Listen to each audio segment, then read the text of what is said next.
Bonsuelo, everybody. What we're going to talk about today is solving exponential equations. Yesterday we graphed them. There were two variables. Today there'll only be one variable. And the idea is this, okay? There is no way to get the variable out of the exponent, at least not with what we know right now. I'll show you something else another day. So what we need to do is get the bases the same, okay? And then you set the exponents equal. Okay, so in this case, you're going to get, what can you get? You got to ask yourself this, what can you get both of those bases to be? And in this case, you can get them both to be a 2 to some power. So 4, you're going to change into 2 squared to the x, and 8, you're going to change into 2 to the third. Well, 2 squared raised to the x is 2 to the 2x, and then 2 to the third is just 2 to the third. And by common sense, I'm not dividing away the 2. Make sure you understand that. Just by common sense, I'm saying, well, if the bases are the same, then the exponents must be the same. Okay? So I want to emphasize, we're not using any mathematical operation to get rid of the 2's. Okay? There is none right now. Okay?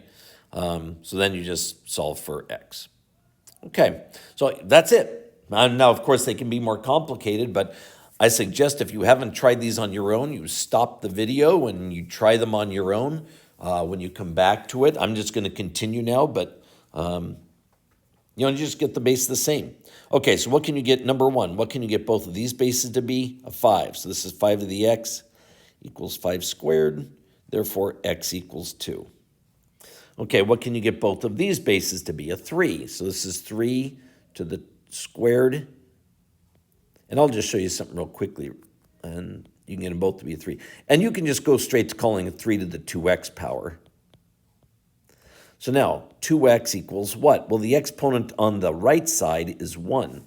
So then x equals a half. Okay, what can you get both of these bases to be? A 7. So this would be 7 to the x. And remember with fractional exponents, okay, this would be 7 to the 1/5 power. So x equals 1/5. Here, what can I get both of these to be? A 2. So I have 2 to the x. Now, what's this? This is 2 to the 4th power under the radical. So that'll be 2 to the 4/5 power. And x equals 4/5. Okay? Now, notice on each of these first 4 examples, I got one side to have this same base as the other side. That's not what you're trying to do. You're trying to get both bases the same. Now, take a look at number 5, which I know it seems like you're getting one side to be the same as the other, but that's not the way you should look at it. You want to ask yourself, what can you get both bases to be? So here, number 5, what can you get both bases to be? You can't get them both to be a 25, and you can't get them both to be a 125. So what's this and this? I can get them both to be a 5. So this is 5 to the 2x. And the 125, I'm going to show an extra step here you don't need, would be 5 to the 3rd. Well, I don't want it to be in the denominator, though.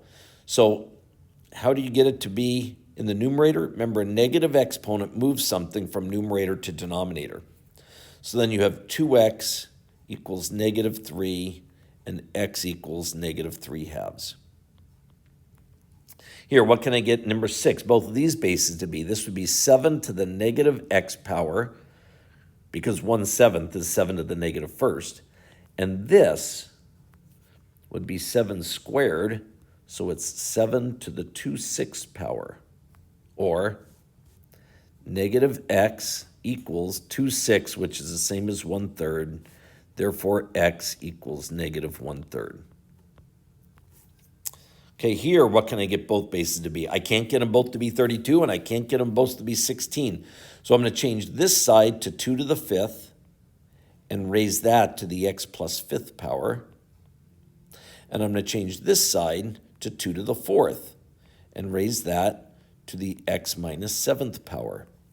So you get 2 to the 5x plus 25 power equals 2 to the 4x minus 28 power.